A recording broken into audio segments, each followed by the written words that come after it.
J'avais 41 ans la nuit où j'ai cessé de croire que le monde avait un sens. Je ne l'ai pas remis en question, je n'ai pas eu de doute. J'ai cessé de croire en l'ordre fondamental de la réalité que j'avais passé 2 décennies de service militaire et de renseignement à défendre. La chose à laquelle j'ai parlé dans cette pièce en béton sous Fort Meade n'était pas censée être réelle. Mais elle était réelle, et elle était terrifiée, et elle savait des choses sur mon pays qui m'ont fait comprendre pourquoi certaines vérités restent enfouies jusqu'à ce que ceux qui les portent soient trop vieux pour se soucier des conséquences. Je m'appelle Victoria Hayes. En octobre 1992, j'étais analyste principal du renseignement à la Defense Intelligence Agency, spécialisée dans l'évaluation de la menace pour la guerre non conventionnelle. J'avais effectué 2 missions en tant que conseillère auprès des forces spéciales en Amérique centrale, passé 3 ans à traquer les programmes d'armement biologique soviétiques, et j'étais très doué pour déterminer ce qui était dangereux et ce qui ne l'était pas. C'est pourquoi ils m'ont appelé pour une situation que tout le monde s'accordait à juger impossible, mais que personne ne savait comment gérer. La convocation est arrivée alors que j'examinais des images satellites d'installations d'armement irakiennes. Mon téléphone sécurisé s'est allumé avec un code de priorité que je n'avais vu que 2 fois auparavant. Les 2 fois précédant des opérations qui ne sont jamais apparues dans aucun rapport officiel. La voix à l'autre bout du fil était sèche, militaire, et m'a donné les coordonnées d'une installation qui ne figurait sur aucune carte que j'étais autorisé à consulter. Je devais arriver dans les 2 heures. Pas de dossier, pas de document de briefing, juste moi-même et les protocoles opérationnels que je pouvais me rappeler concernant les situations de premier contact, ce qui était étrange car les protocoles de premier contact étaient des exercices théoriques que nous faisions à l'école de guerre. Pas de véritables paramètres de mission. J'ai roulé dans l'obscurité du Maryland, à bord de ma berline de fonction, dépassant le vaste campus de la NSA à Fort Meade, puis des points de contrôle où les gardes ont examiné mes accréditations avec une intensité inhabituelle. L'entrée de l'installation était déguisée en station de traitement des eaux, avec la signalisation appropriée et le bourdonnement d'équipements industriels qui étaient probablement réels, mais certainement pas la fonction première du lieu. Un ascenseur m'a fait descendre de 6 niveaux, assez profondément pour que je sente la pression changer dans mes oreilles, assez profondément pour que nous soyons sous la nappe phréatique du bassin versant de la baie de Chesapeake. La salle de briefing contenait 15 personnes, soit environ 12 de trop pour quelque chose de vraiment classifié. Cela m'a indiqué qu'il y avait eu un problème de cloisonnement, que quoi que ce soit, l'affaire avait pris une telle ampleur que plusieurs agences étaient désormais impliquées, que cela plaise ou non. J'ai reconnu des visages de la DIA, de la Direction Sciences et Technologies de la CIA, du renseignement de l'armée de terre. Il y avait une femme en civil qui avait cette intensité particulière de l'experte universitaire soudainement projetée dans la réalité opérationnelle. Son badge indiquait Dr Shen, et les dossiers devant elle étaient marqués de symboles de risque biologique. L'officier chargé du briefing était un colonel de l'armée de terre nommé Reeves, qui donnait l'impression de ne pas avoir dormi depuis des jours. Il n'a pas perdu de temps en politesse. 6 jours plus tôt, une unité du génie de la garde nationale, menant des exercices de cartographie de terrain dans la péninsule olympique de l'État de Washington, a capturé quelque chose à l'aide d'un équipement d'imagerie thermique. Ils l'ont suivi pendant 8 heures avant d'établir un périmètre et de lancer les protocoles de confinement. Le colonel Reeves a allumé un projecteur et une image a rempli l'écran, provoquant un malaise visible chez plusieurs personnes dans la pièce.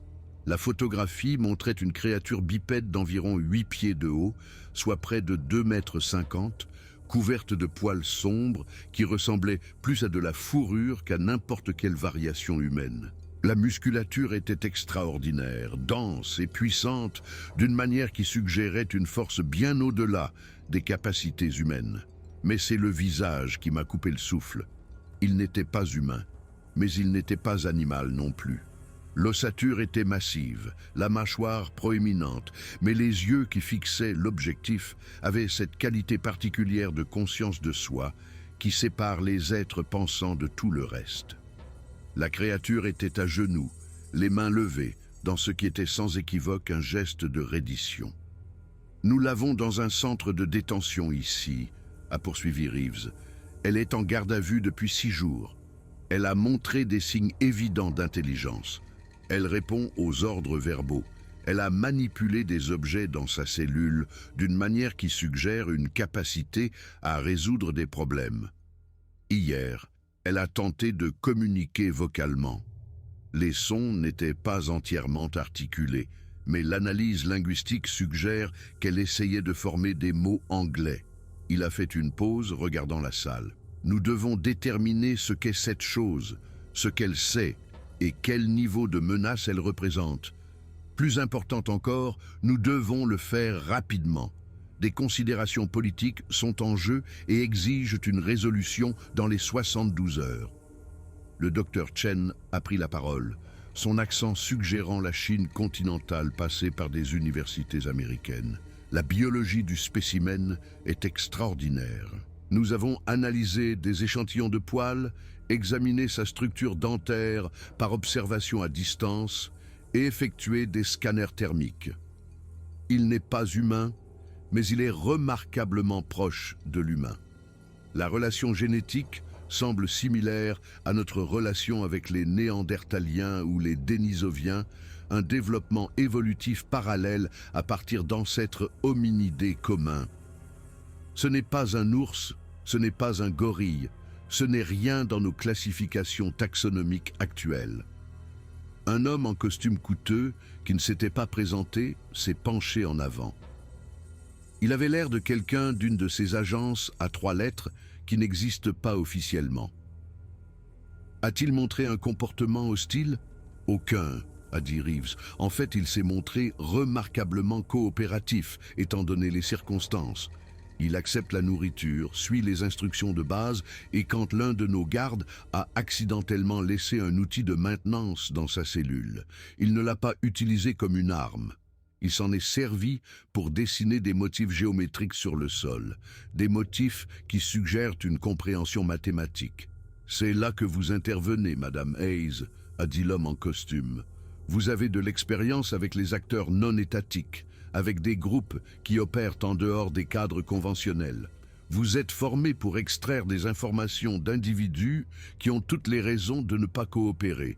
Nous avons besoin que vous parliez à cette chose, que vous déterminiez si elle possède une intelligence au sens propre du terme, et que vous évaluiez quelles informations elle pourrait détenir sur nos installations militaires, nos infrastructures, nos vulnérabilités. La créature vit à l'état sauvage, sur le territoire américain depuis une période inconnue. Elle aurait pu observer des opérations classifiées, des mouvements de troupes, l'emplacement d'installations. Nous devons savoir ce qu'elle sait. J'ai regardé à nouveau la photographie, ses yeux qui observaient l'objectif avec ce qui semblait être un mélange de calcul et de résignation. « Vous voulez que j'interroge Bigfoot ?» ai-je dit.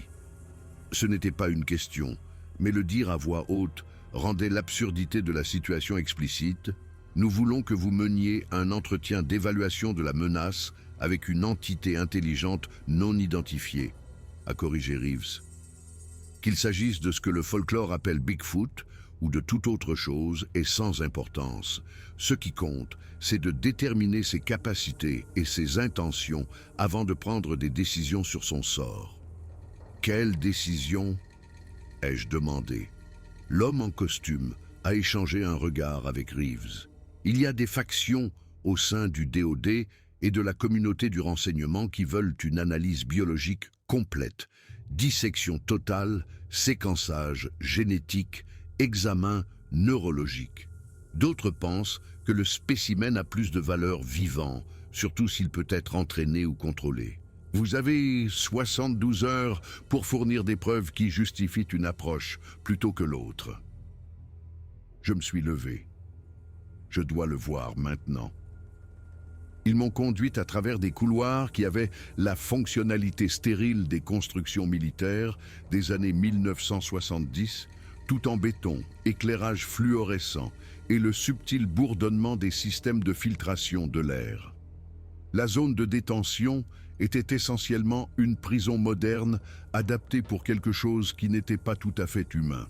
À travers la vitre d'observation, j'ai observé la créature pendant 10 minutes avant qu'elle ne prenne conscience de ma présence. Elle était assise dans le coin de la cellule de 6 mètres sur 6, les genoux ramenés contre sa poitrine, les bras enroulés autour de ses jambes, dans une posture indubitablement défensive. L'odeur qui parvenait par le système de ventilation était organique, mais pas désagréable, comme un sol de forêt après la pluie, avec une note de fond plus musquée. Tandis que je regardais, elle a levé la tête et a regardé directement la vitre d'observation, directement vers moi. Et j'ai ressenti la même reconnaissance que j'avais ressentie en observant des insurgés en Amérique centrale qui savaient qu'ils étaient observés, qui comprenaient la dynamique du pouvoir en captivité. « J'aurais besoin d'une salle d'interrogatoire », ai-je dit à Rive. Table, chaise, équipement d'enregistrement et j'y vais seul. Madame Hayes, cette créature pourrait vous tuer sans effort. Je sais, ai-je répondu, mais elle n'a encore tué personne, même si elle en a eu l'occasion. Regardez sa posture, ce n'est pas de l'agression, c'est quelqu'un qui essaie de se faire plus petit, moins menaçant. Elle veut communiquer. Si nous envoyons plusieurs personnes ou si nous y allons armés, nous signalons que nous la voyons comme une menace. Cela change la dynamique. 4 heures plus tard, j'étais assise en face d'une table en métal renforcée, face à quelque chose que chaque parcelle rationnelle de mon esprit me disait ne devrait pas exister. De près, la créature était encore plus imposante. J'ai estimé son poids à environ 700 livres, soit plus de 300 kilos, entièrement constitué de muscles denses.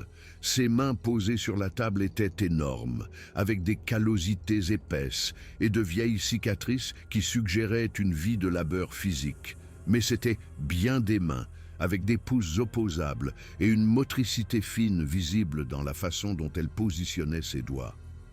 J'ai placé un enregistreur numérique sur la table entre nous et j'ai commencé par la question la plus simple. Pouvez-vous me comprendre ? Les yeux de la créature ont rencontré les miens. Ils étaient bruns, d'un brun profond et remarquablement expressifs. Pendant peut-être 20 secondes, aucun de nous n'a bougé.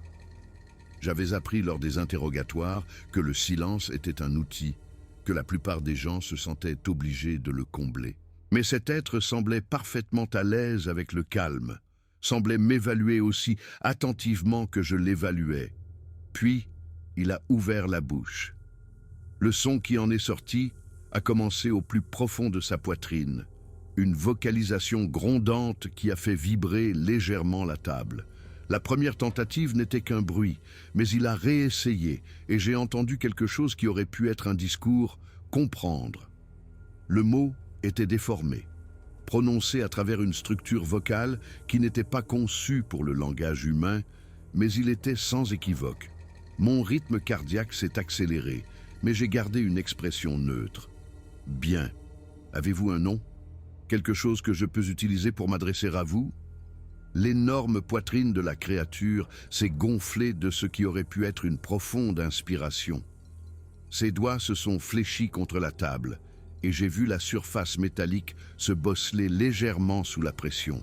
« Tuktu » a-t-il dit, le mot sortant plus clairement cette fois, mon nom Tuktu.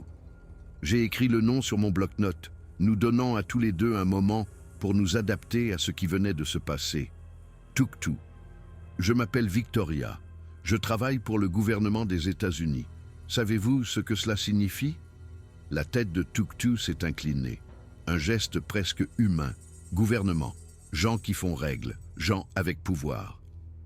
La prononciation était lourdement accentuée, mais la compréhension conceptuelle était claire. Bon sang, cette chose comprenait les structures politiques.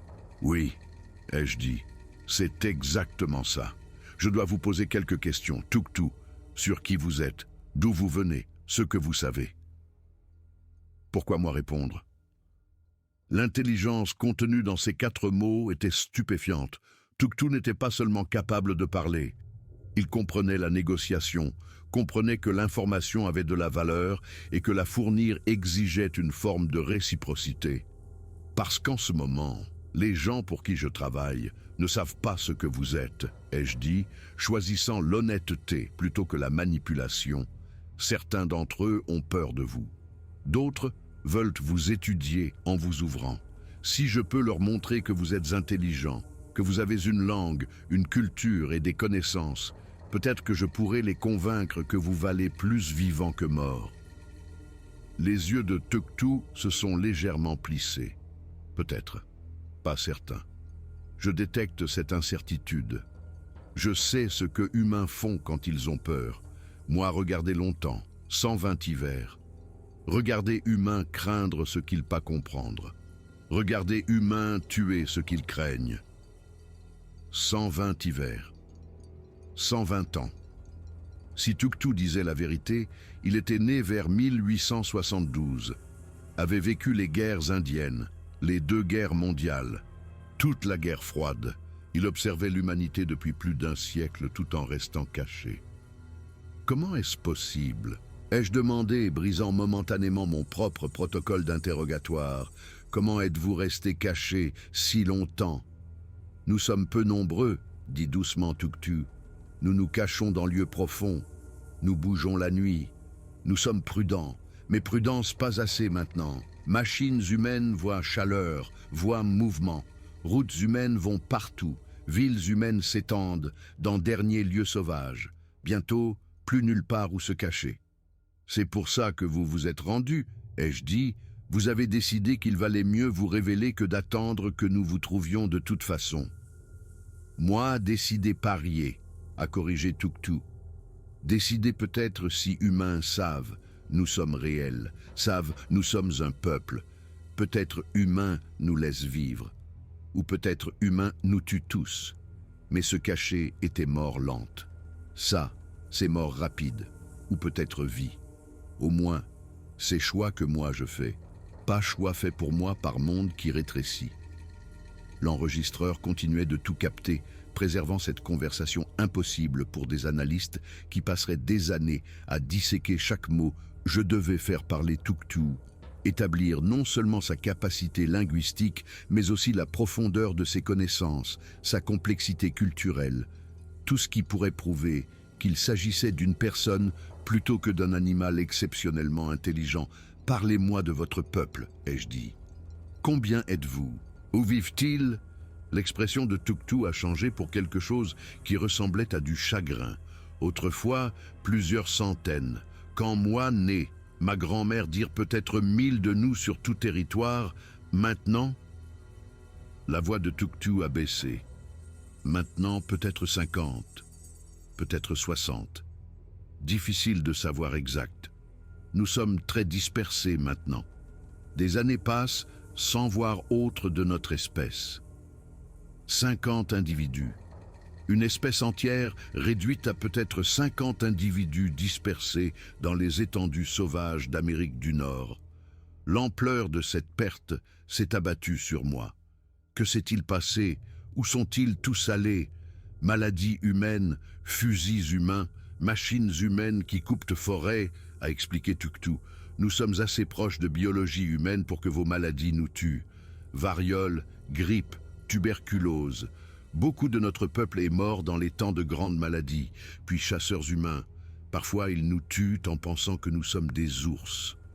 Parfois ils nous tuent en sachant que nous sommes autre chose, voulant trophée, voulant preuve. Puis forêt devient ferme, devient route, devient ville. Territoire devient trop petit. Pas assez de nourriture, pas assez d'espace entre villes humaines. Certains meurent de faim, certains tués par véhicules sur route, certains, Tuktu a fait une pause, certains juste abandonnent, arrêtent de manger, arrêtent de se soucier, meurent de cœur brisé parce que monde qu'ils connaissaient est parti. Les bobines de l'enregistreur continuaient de tourner. Je réalisais que j'assistais à quelque chose d'extraordinaire et de terrible. Le témoignage de quelqu'un qui avait vu toute sa civilisation s'effondrer sur plus d'un siècle. Vous avez dit que vous observiez les humains depuis 120 ans. Qu'avez-vous appris sur nous? Tuktu est resté silencieux un long moment.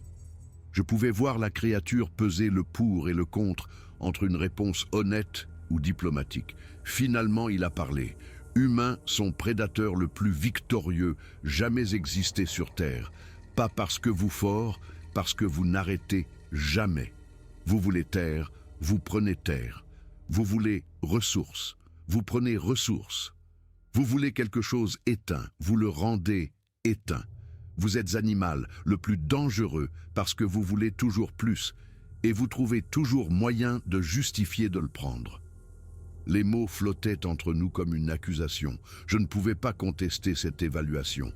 Mais Tuktu a continué, et j'ai entendu quelque chose de différent dans son ton.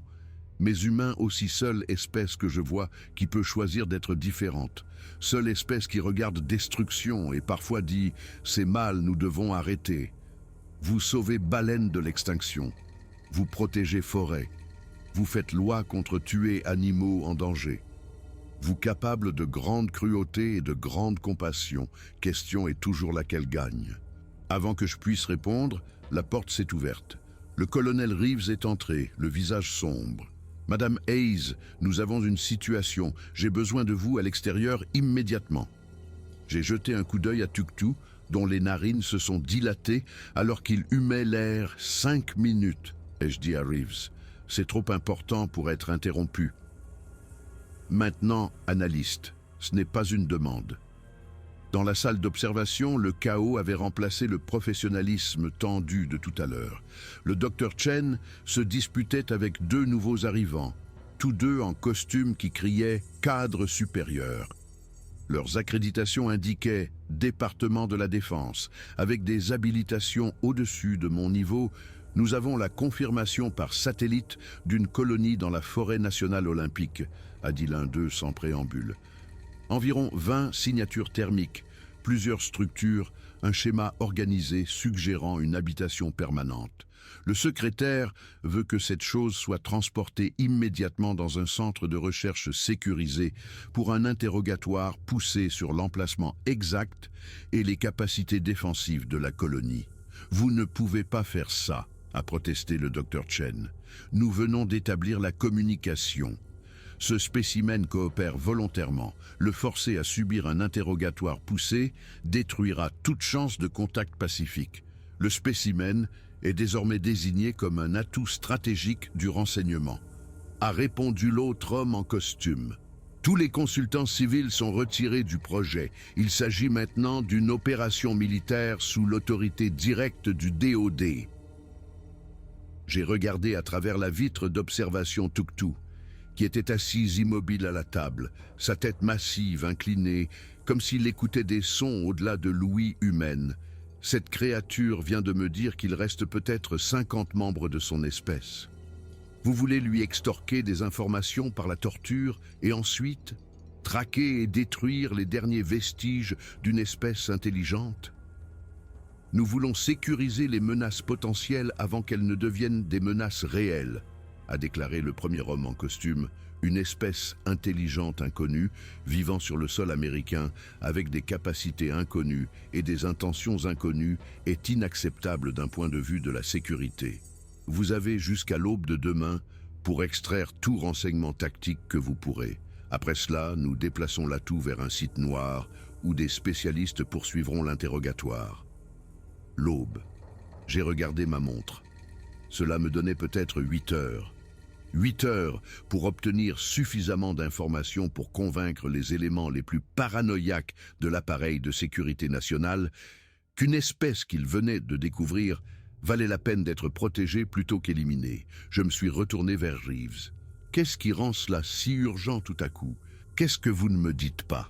Le colonel a sorti un dossier classifié. Il y a 3 heures, les satellites du NRO ont détecté des signatures électromagnétiques inhabituelles provenant de la zone de la colonie.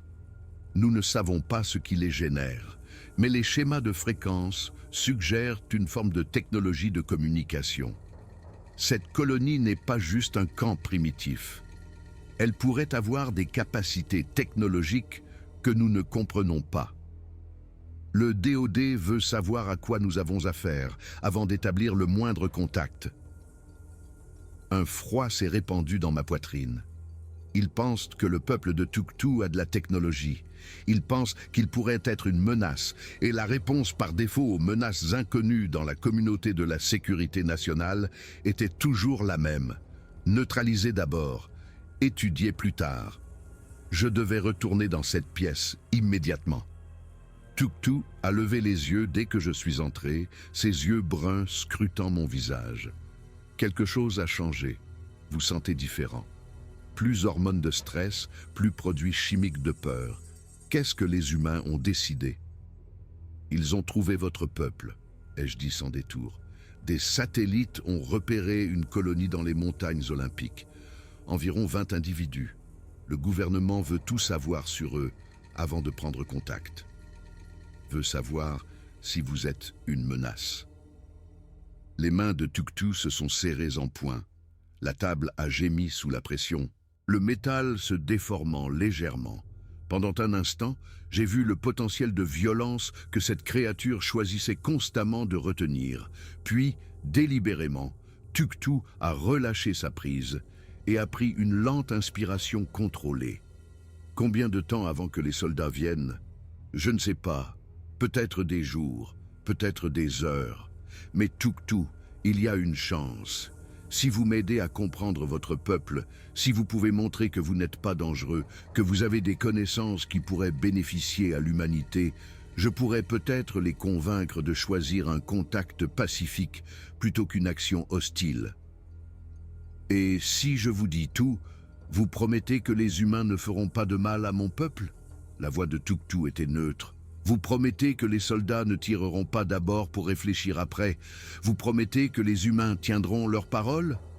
Je ne peux rien promettre, ai-je dit, car mentir me semblait pire que d'admettre mon impuissance. Je ne suis qu'une analyste dans une bureaucratie massive, mais je peux me battre pour vous. Je peux utiliser tout ce que vous me direz pour plaider avec la plus grande force en faveur de la protection de votre peuple. Je peux documenter cette conversation, la faire parvenir à des gens qui pourraient écouter, rendre plus difficile pour eux de faire le mauvais choix. Ce n'est pas grand-chose, mais c'est ce que je peux offrir. Tuktu m'a étudié un long moment. Vous êtes honnête, c'est bien. La plupart des humains mentent quand ils pensent que ça les aide. Vous admettez que vous avez peu de pouvoir, peu de capacité à protéger. Je respecte cette vérité. La créature s'est penchée en avant, et je me suis forcé à ne pas reculer. Je vais vous parler de mon peuple, pas parce que je fais confiance à tous les humains, mais parce que je vous fais confiance pour essayer. Parfois, essayer est tout ce que l'on peut faire. Pendant les 6 heures suivantes, avec seulement de brèves pauses pour que Tuktu boive de l'eau et mange les fruits et légumes apportés par des gardes qui ne pouvaient cacher leur peur et leur fascination, j'ai appris la vérité sur une espèce qui avait existé aux côtés de l'humanité pendant des milliers d'années. Le peuple de Tuktu s'appelait les Nukapu, ce qui signifiait approximativement « le peuple de la forêt », dans une langue qui n'avait jamais été écrite. Ils n'étaient pas une sous-espèce de l'homme moderne. Leur lignée évolutive avait divergé de la nôtre il y a environ 2 millions d'années, se développant différemment dans les forêts d'Amérique du Nord, tandis que l'Homo sapiens évoluait en Afrique et en Asie. Ils avaient une culture sophistiquée, des systèmes de parenté élaborés, des lieux de rassemblement saisonniers, où les clans dispersés se retrouvaient pour échanger des connaissances et trouver des partenaires. Ils avaient de la musique, mais pas instrumentale. Leurs chants étaient des vocalisations complexes qui transportaient des informations à des kilomètres à travers la forêt. Ils avaient quelque chose comme une religion, un système de croyances animistes profond qui voyait tous les êtres vivants comme faisant partie d'un tout interconnecté. Ils avaient des coutumes funéraires, des rituels de deuil, des façons d'honorer leurs morts aussi significatives que n'importe quelle tradition humaine, nous pas primitifs, a expliqué patiemment Tuktu. Nous choisissons ce mode de vie. Il y a longtemps, des milliers d'hivers avant même la grand-mère de ma grand-mère, notre peuple a regardé les premiers humains dans d'autres terres construire des villes. Nous avons regardé les humains développer l'agriculture, la métallurgie, des outils complexes. Nous aurions pu faire pareil. Nous avions l'intelligence, avions les mains pour faire des outils. Mais nos sages ont regardé ce que les villes exigent. Les villes ont besoin d'armées pour se défendre, ont besoin de peuples conquis pour travailler, ont besoin d'une expansion constante pour nourrir une population croissante. Nos sages ont dit que ce chemin mène à la souffrance, à une guerre sans fin. Nous avons choisi un chemin différent. Nous avons choisi de vivre en équilibre avec la forêt, de ne prendre que ce dont nous avons besoin, de laisser les autres êtres vivre. Mais le choix de rester en équilibre avec la nature, plutôt que de la dominer, avait rendu le peuple de Tuktu vulnérable lorsque les Européens sont arrivés avec leurs fusils, leurs maladies et leur certitude absolue que la terre leur appartenait. Les Nukapu s'étaient retirés plus profondément dans la nature sauvage, s'étaient transformés en légendes plutôt que de faire face à l'extermination. Ils avaient observé, caché, le déplacement des peuples autochtones, le défrichage des forêts, la destruction systématique du monde qu'ils connaissaient depuis des millénaires. Les peuples indigènes nous connaissaient, a poursuivi Tuktu. Des tribus près desquelles nous avons vécu pendant des milliers d'années, nous commercions parfois avec eux, partagions le territoire, ils nous respectaient, nous les respections. Mais quand les humains européens sont venus avec des fusils et des maladies, nous avons vu ce qui arrive aux gens qui ne peuvent pas se cacher, qui ne peuvent pas se fondre dans la forêt. Nous avons vu les réserves, les traités rompus, le génocide. Nous avons décidé qu'il valait mieux devenir un mythe que de disparaître. Pendant longtemps, ça a marché. Les humains pensaient que nous n'étions que des histoires, du folklore. Nous sommes devenus très bons pour nous cacher. Mais maintenant, la voix de la créature s'est alourdie. Maintenant, il n'y a plus nulle part où se cacher. La technologie humaine voit à travers l'obscurité, voit à travers la forêt. Les villes humaines sont partout. Nous sommes piégés entre nous révéler et mourir en secret. Vous avez dit que vous aviez décidé de parier sur le fait de vous révéler, ai-je rappelé. Mais il y a une colonie de votre peuple qui ne sait pas que vous êtes ici, qui ne sait pas que les humains les ont découverts. Que feront-ils quand les soldats arriveront? Ça dépend de l'aîné, a dit Tuktu. Chaque clan a une aînée, la plus âgée et la plus sage. Généralement une femme, car les femmes vivent plus longtemps, ont une meilleure mémoire. L'aîné prend les décisions pour le groupe. Si l'aîné de Spirit Grove, c'est ainsi que nous appelons la colonie que vous avez trouvée, si l'aîné là-bas est sage, elle dira au clan de se disperser dans la forêt profonde, de se cacher jusqu'à ce qu'ils comprennent les intentions humaines. Si elle a peur, elle pourrait leur dire de fuir complètement, d'abandonner le territoire pour toujours si elle est désespérée ou en colère. Tuktu a fait une pause et j'ai vu quelque chose comme de la douleur traverser ce visage étranger. Si elle est désespérée, elle pourrait choisir de se battre contre des forces militaires modernes. Il ne pourrait jamais gagner. Nous savons cela, a dit Tuktu doucement. Mais un animal acculé se bat même quand la mort est certaine. Nous sommes forts, Victoria, beaucoup plus forts que les humains. Un mâle Nukapu peut soulever un rocher qui nécessite 5 humains pour le déplacer, peut briser des arbres, écraser des os avec ses mains. En combat rapproché dans la forêt la nuit, nous sommes très dangereux. Nous tuerions quelques soldats avant d'être tués. Mais nous mourrions. Et si les Nukapu tuent des soldats humains, alors tous les humains nous chasseront jusqu'à notre extinction. C'était le scénario cauchemardesque qui inquiétait les hommes en costume du DOD. Une confrontation militaire qui se terminerait par des pertes des deux côtés et justifierait par la suite de traiter les Nukapu comme des menaces hostiles à éliminer. Comment pouvons-nous empêcher cela? Ai-je demandé. Qu'est-ce qui dirait à votre peuple que les humains viennent en paix? Tuktu a réfléchi attentivement avant de répondre. Les Nukapu ont un geste de paix. mains ouvertes, paumes vers l'avant, en prononçant à voix haute son nom et son clan.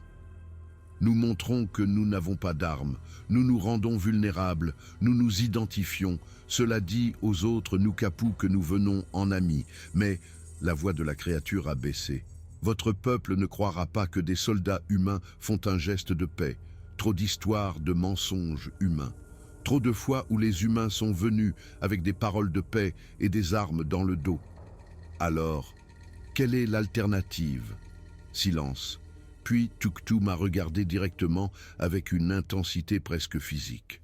Il faudrait quelqu'un en qui il pourrait avoir confiance. Quelqu'un qui a parlé avec un Nukapu. Quelqu'un qui a l'odeur d'un Nukapu parce qu'il a été proche de nous. Quelqu'un qui n'est pas un soldat mais qui n'est pas menaçant non plus.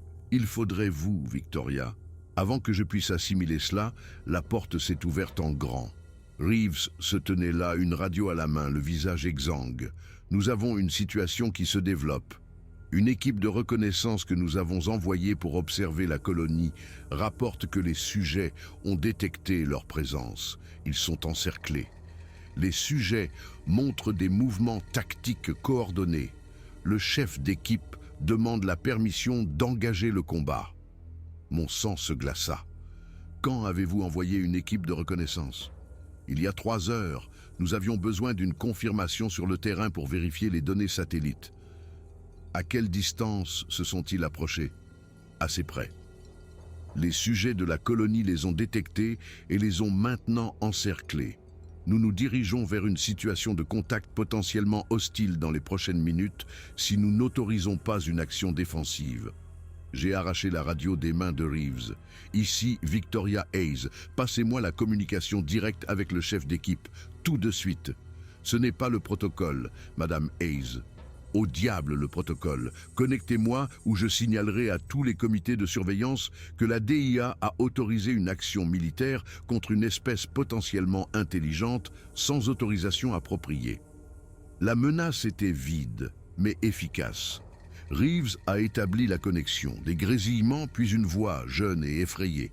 Ici le lieutenant Morrison, chef de l'équipe de reconnaissance. Nous avons environ 18 sujets dans un périmètre tactique autour de notre position. Ils utilisent des signaux manuels pour se coordonner. Ils vocalisent. Ils n'ont pas attaqué, mais ils se préparent clairement à le faire. J'ai besoin de l'autorisation de défendre mon équipe.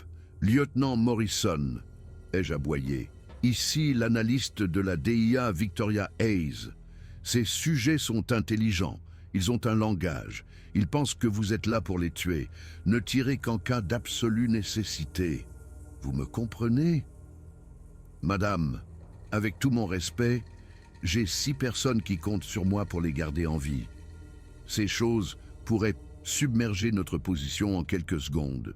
J'ai regardé Tuktu qui s'était levé et était pressé contre le mur de la salle d'interrogatoire, la tête inclinée d'une manière qui suggérait qu'il écoutait quelque chose que je ne pouvais pas entendre.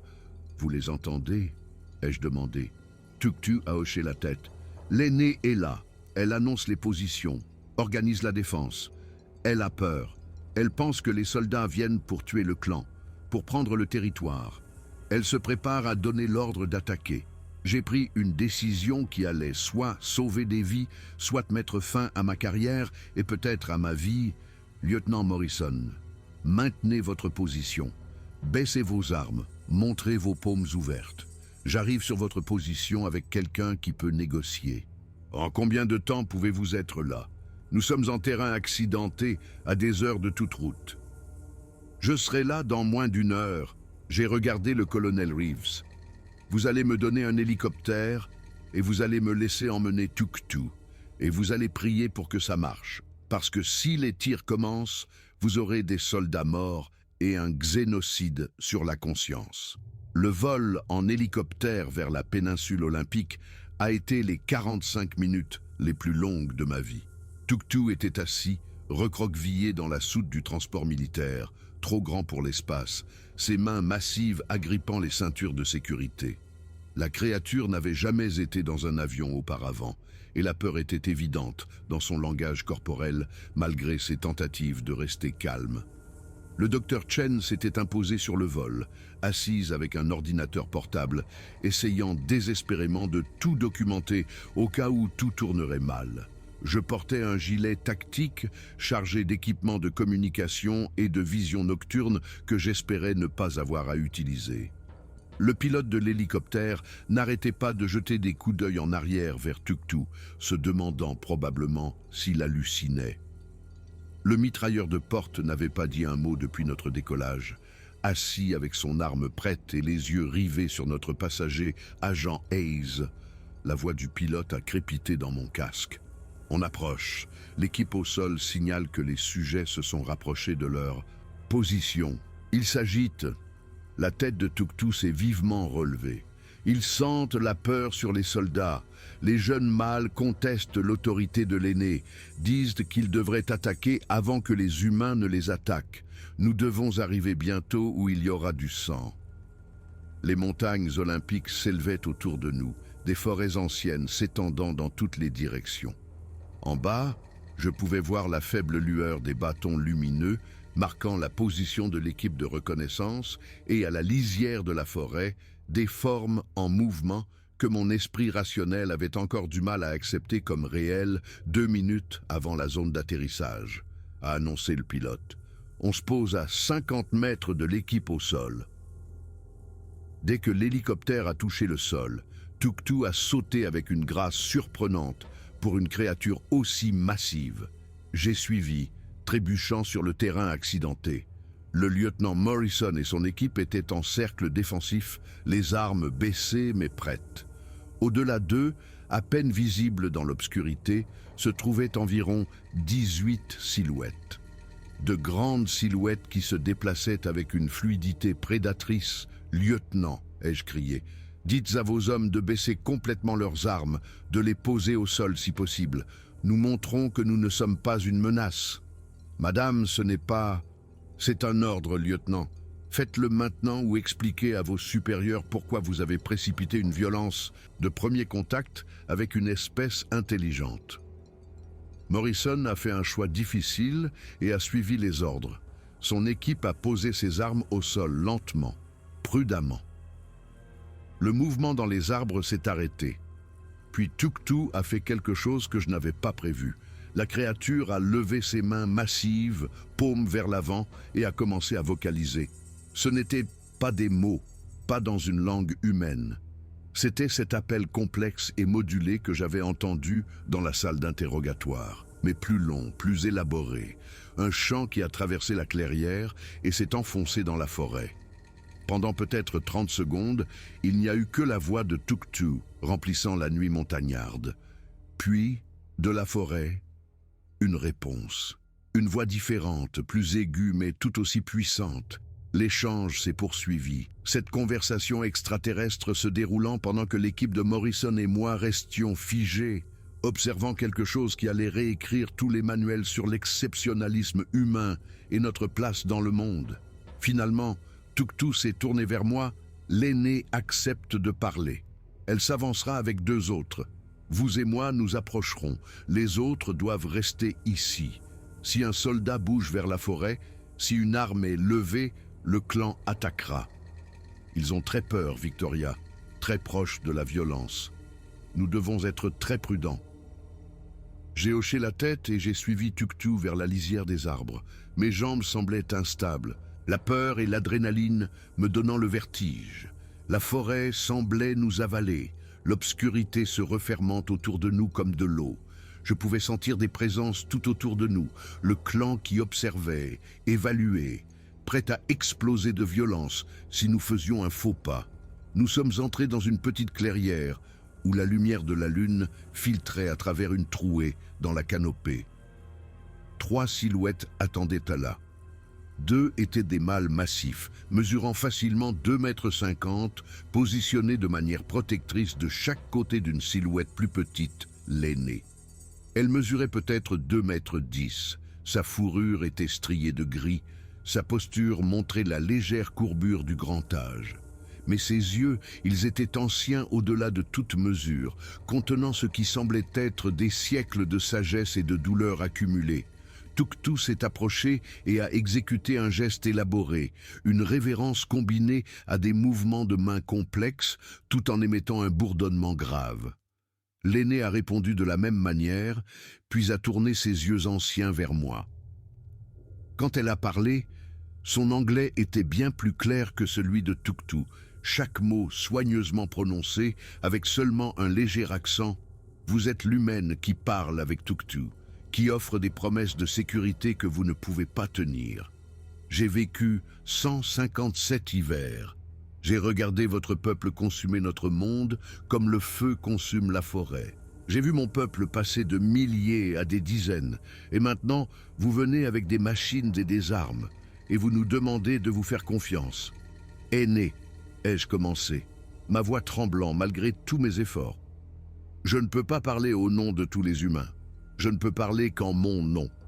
Je suis venu ici ce soir parce que j'ai passé des heures à parler avec Tuktu et j'ai appris que votre peuple mérite d'exister, mérite d'avoir un territoire pour vivre, mérite d'être protégé plutôt que chassé ou étudié comme des animaux. Vous êtes un peuple.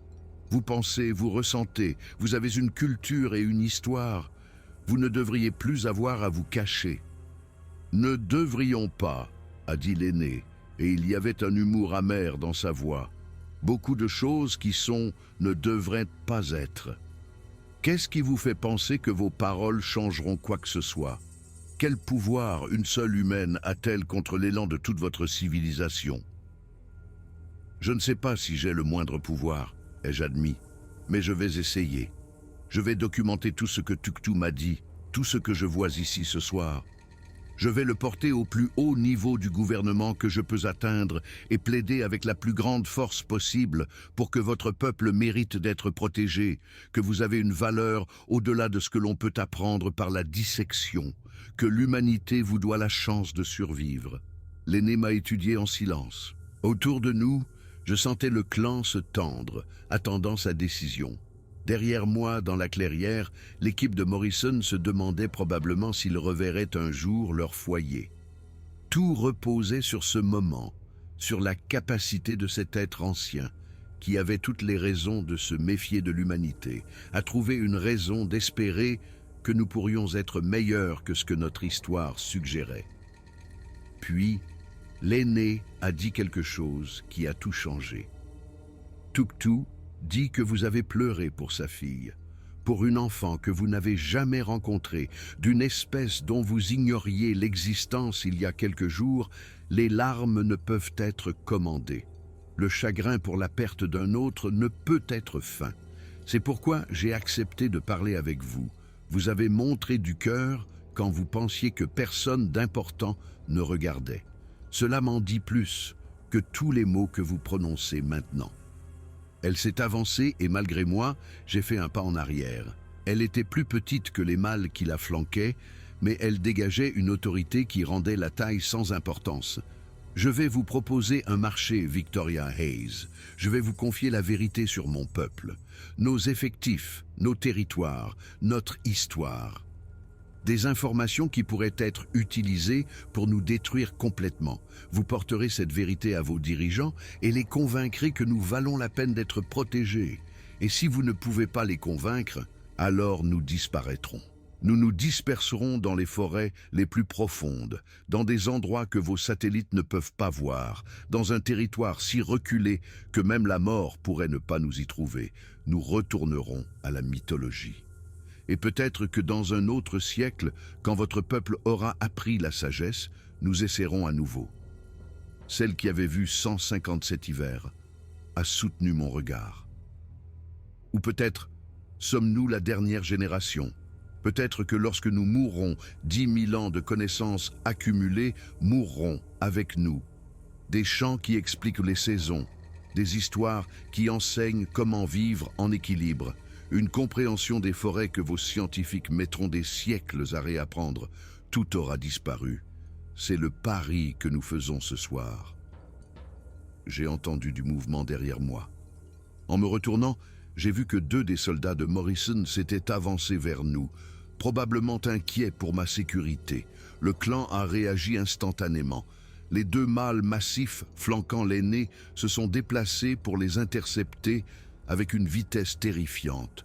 J'ai entendu des armes être levées, j'ai entendu Morrison crier des ordres et j'ai su avec une certitude absolue que j'avais 3 secondes pour empêcher un massacre. J'ai fait la seule chose que je pouvais faire. Je me suis interposé entre les deux groupes, écartant les bras, faisant de moi la cible la plus vulnérable de la clairière. « Stop !» Ma voix s'est brisée sous l'intensité. « Tout le monde, arrêtez tout de suite !» Les mâles Nukapu se sont figés en plein mouvement. Les soldats de Morrison avaient leurs carabines à moitié levées. Pendant un battement de cœur, toute la forêt a semblé retenir son souffle. « Lieutenant Morrison !» ai-je dit, gardant ma voix stable malgré mon cœur qui essayait de sortir de ma poitrine, « baissez vos armes et reculez immédiatement. Vous avez rompu l'accord. Ces gens pensent que vous attaquez. Ne les forcez pas à se défendre. Madame, nous pensions que vous pourriez être en danger. Je suis plus en danger à cause de votre escalade de la situation que de toute autre chose. Retirez-vous. C'est un ordre. » Morrison a regardé les mâles Nukapu, chacun clairement capable de déchiqueter un humain à main nue, et a fait le choix intelligent, « repli », a-t-il ordonné. Lentement, pas de mouvement brusque. Les soldats ont reculé. Les mâles Nukapu les ont regardés partir, puis ont regardé leur aîné. Elle a fait un petit geste et ils sont retournés à ses côtés. « Vous vous êtes mis entre les armes et mon peuple, » a dit l'aîné, et quelque chose dans sa voix avait changé. « Vous vous êtes fait bouclier alors que vous êtes petite et faible par rapport à nous. C'est la deuxième raison pour laquelle je vous ferai confiance. » Les mots sont faciles. L'action dans le moment du danger révèle le vrai caractère. Mes mains tremblaient. Je les ai jointes pour le cacher. « Aîné, pouvons-nous continuer ? Me direz-vous ce que j'ai besoin de savoir pour aider votre peuple ?» Pendant les 3 heures suivantes, assise dans cette clairière éclairée par la lune, alors que la température chutait et que mes vêtements inadéquats devenaient douloureusement insuffisants, j'ai appris toute la vérité sur les Nukapu. Ils n'étaient pas une sous-espèce de l'homme moderne, mais un développement parallèle, une réponse évolutive différente à la question de l'intelligence. Là où les humains avaient choisi la technologie et la civilisation, les Nukapu avaient choisi l'intégration durable avec leur environnement. Ils avaient des traditions orales sophistiquées qui préservaient l'information à travers les générations, avec une précision qui rivalisait avec les archives écrites.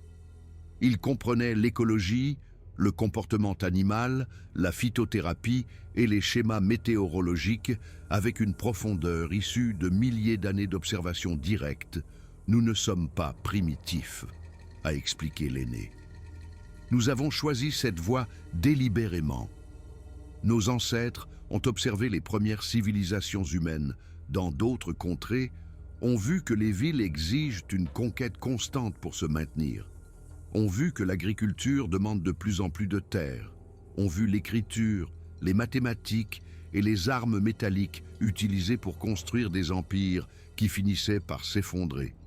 Nos sages ont dit que cette voie ne mène qu'à la souffrance. Nous avons choisi l'équilibre plutôt que la croissance, la suffisance plutôt que l'abondance, la sagesse plutôt que le pouvoir.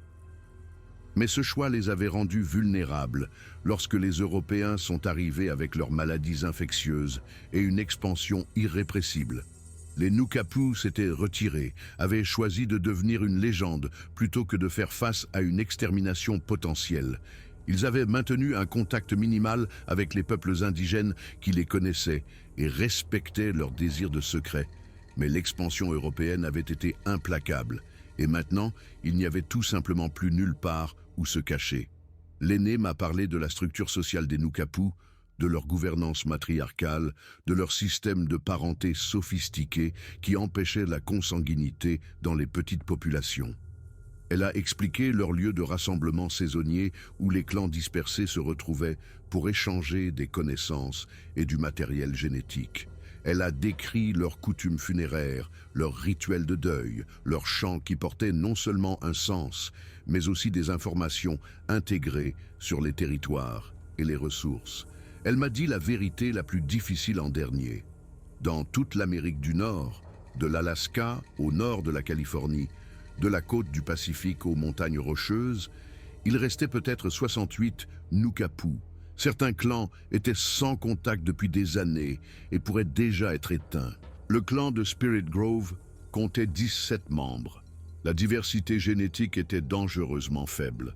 Sans intervention, d'ici 2 générations, l'espèce s'effondrerait vers l'extinction simplement à cause de problèmes génétiques accumulés. De quoi avez-vous besoin pour survivre? Ai-je demandé. Pas comme les États-nations définissent le besoin, mais en tant que peuple, qu'est-ce qui permettrait à vos enfants d'avoir un avenir? La réponse de l'aîné fut directe. Un territoire protégé, au moins 8000 miles carrés de forêt ancienne, reliés par des corridors fauniques qui permettent de voyager entre les territoires des clans. Une protection légale contre le développement, l'exploitation forestière, l'empiètement humain, une assistance médicale fournie avec précaution. Vos scientifiques pourraient nous apprendre à traiter les maladies contre lesquelles nous n'avons aucune immunité. La reconnaissance que nous sommes un peuple en vertu de vos lois, avec le droit d'exister sur la terre que nous occupons depuis 10 000 ans. Vous voulez la souveraineté, ai-je dit. Nous voulons la survie, a-t-elle corrigé. La souveraineté est un concept humain.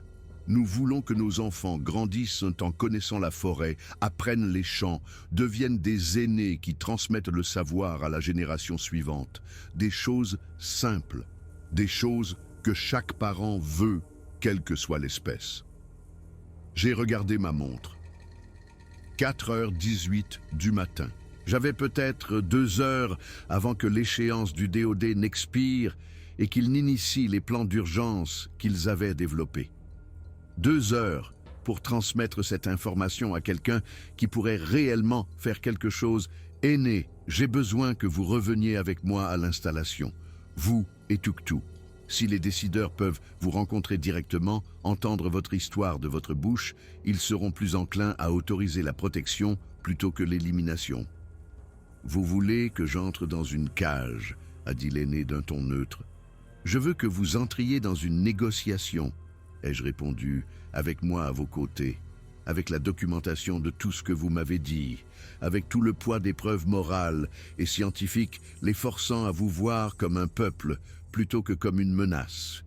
Je ne peux pas garantir le résultat, mais je peux garantir que je me battrai pour vous, avec tout ce que j'ai. L'aîné s'est tourné vers son clan et a parlé dans leur langue, de beaux sons fluides qui semblaient se fondre avec la forêt environnante. La discussion qui a suivi a été rapide, complexe, pleine de ce qui ressemblait à de l'inquiétude et du désaccord. Finalement, elle s'est retournée vers moi. Le clan dit que je suis trop précieuse pour être risquée. Dit que Spirit Grove a besoin de son aîné, ne peut pas perdre le savoir accumulé si je suis emprisonné ou tué. Mais Tuktu s'est porté volontaire pour retourner avec vous. Et voici Stormcaller, mon petit-fils. Elle a fait un geste vers l'un des grands mâles. Il est jeune, seulement 39 hivers, mais il est courageux et parle bien les mots humains. Il viendra aussi. 2 voix valent mieux qu'une quand on parle à ceux qui ne veulent pas écouter. Stormcaller s'est avancé et a exécuté le geste de salutation. Son anglais, quand il a parlé, était remarquablement clair. C'est un honneur de rencontrer l'humaine qui se bat pour mon peuple. Grand-mère dit que vous avez un bon cœur, que vous montrez la vérité par vos actions. Je vous ferai confiance comme elle vous fait confiance. J'ai regardé le jeune mâle Nukapu, Tuktu debout, patient et résigné, et l'aîné qui jouait l'avenir de son peuple sur ma capacité à convaincre une bureaucratie qui avait toutes les raisons de choisir la sécurité plutôt que la compassion. Je ne vous laisserai pas tomber, ai-je dit, en espérant désespérément pouvoir tenir cette promesse. Le vol de retour vers Fort Meade était surréaliste d'une manière que j'ai encore du mal à exprimer. Stormcaller n'avait jamais vu de technologie plus complexe qu'une radio à transistor. Le voir faire l'expérience d'un vol en hélicoptère, l'émerveillement et la terreur se lisant sur ses traits à la fois étrangers et remarquablement expressifs, était profondément émouvant. Tuktu était assis à côté de lui, parlant dans leur langue, lui expliquant probablement ce qui se passait et le rassurant. Le docteur Chen les a interviewés tous les deux pendant tout le vol, son ordinateur portable se remplissant de notes sur la biologie, la culture et l'histoire des Nukapu. L'équipe de Morrison avait cessé d'avoir l'air nerveuse pour avoir l'air impressionnée. Ces soldats, qui s'étaient préparés à se battre pour leur vie contre ce qu'ils pensaient être des animaux, partageaient maintenant leur ration avec des êtres qui discutaient de philosophie et d'écologie avec une sophistication désinvolte. Nous avons atterri à Formide à 6h17 du matin. J'avais dépassé l'échéance de minuit de plus de 6 heures et je m'attendais à être immédiatement démise du projet. Au lieu de cela, une femme que je reconnaissais de la télévision et des briefings de sécurité nous attendait dans l'installation souterraine. Le docteur Sarah Mitchell, la conseillère à la sécurité nationale du président. Sa présence signifiait que l'affaire était remontée au plus haut niveau du gouvernement. « Madame Hayes », dit-elle sans préambule, « votre excursion non autorisée en hélicoptère et la réquisition d'actifs classifiés ont créé un incident diplomatique significatif. Je pensais que nous allions terminer la nuit avec des soldats morts et une espèce éteinte, ai-je répondu. J'ai choisi l'option qui a gardé tout le monde en vie. L'expression du docteur Mitchell était illisible. Vous avez choisi correctement. Le président suit cette situation depuis hier soir. Elle m'a envoyé pour évaluer personnellement si ce que vous avez découvert justifie la création d'une toute nouvelle catégorie de statut protégé en vertu de la loi américaine. Elle se tourna vers Tuktu et Stormcaller.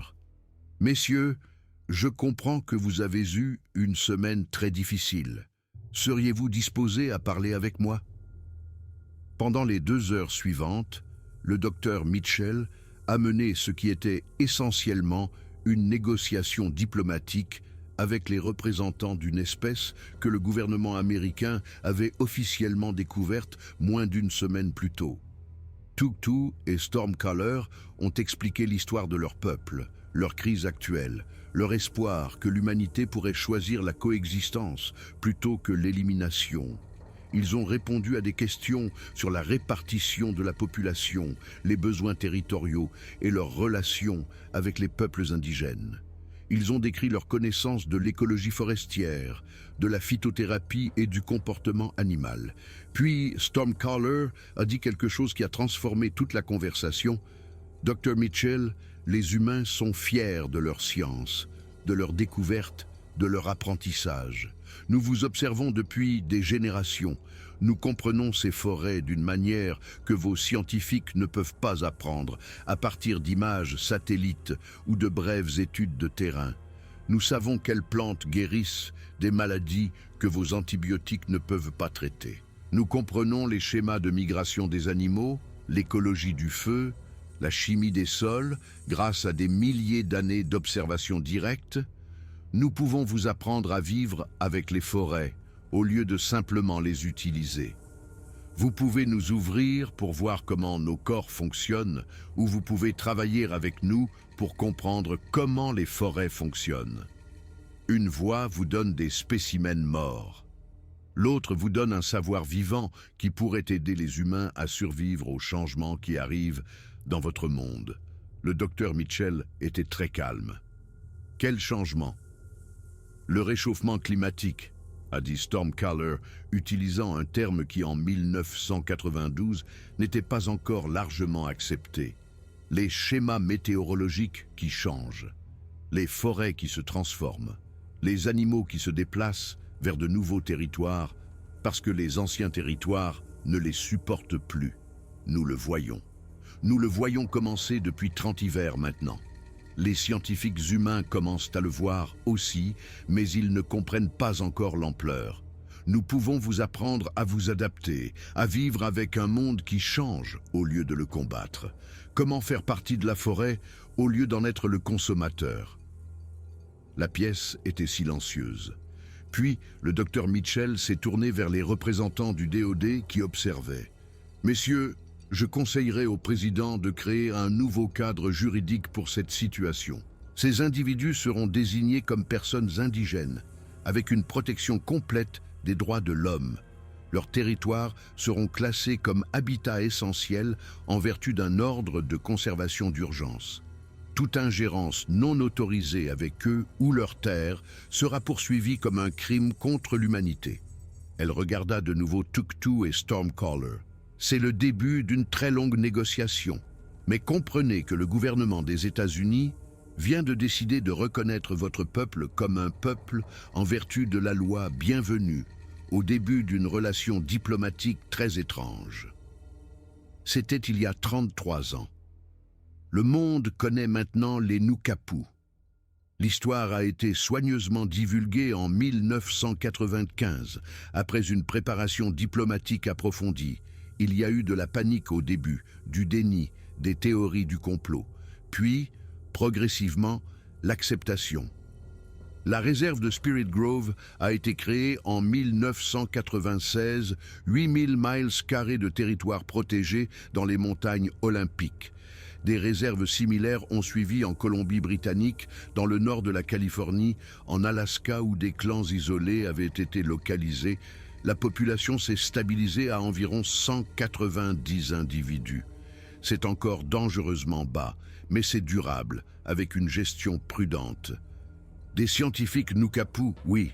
Les membres de la jeune génération ont appris les méthodes scientifiques humaines tout en maintenant les connaissances traditionnelles, travaillent avec des biologistes humains sur des programmes de génétique de la conservation et de procréation assistée.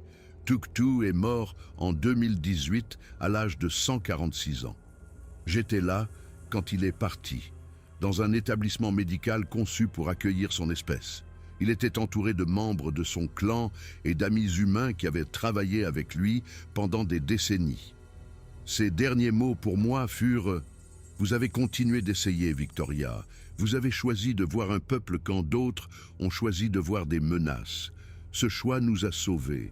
Merci. » Stormcaller dirige maintenant le clan de Spirit Grove, appliquant la sagesse que sa grand-mère lui a enseignée.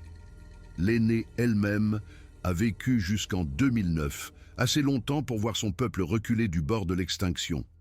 J'ai assisté à sa cérémonie commémorative où des Nukapu de toute l'Amérique du Nord se sont rassemblés pour honorer sa mémoire et transmettre son savoir à la génération suivante.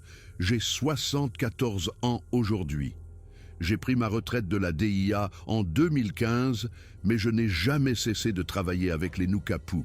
Je siège au conseil d'administration de la commission Humano-Nukapu. J'aide à la médiation des différends. Je plaide pour des protections élargies. Mes petits-enfants grandissent dans un monde où le contact avec les Nukapu est normal, où les sorties scolaires dans les réserves font partie de l'éducation standard. La vérité classifiée qui justifiait tout ce secret ne concernait pas la sécurité nationale, au sens conventionnel du terme. C'était plus simple et plus profond. Les Nukapu avaient un dicton transmis à travers leur longue histoire. La valeur d'un peuple ne se mesure pas à ce qu'il peut détruire, mais à ce qu'il choisit de protéger. Pendant des milliers d'années à observer l'humanité s'étendre sur la planète, les Nukapu ont cru que nous avions échoué à cette mesure. Nous avons choisi la destruction plutôt que la protection, l'exploitation plutôt que la coexistence, le gain immédiat plutôt que la durabilité à long terme.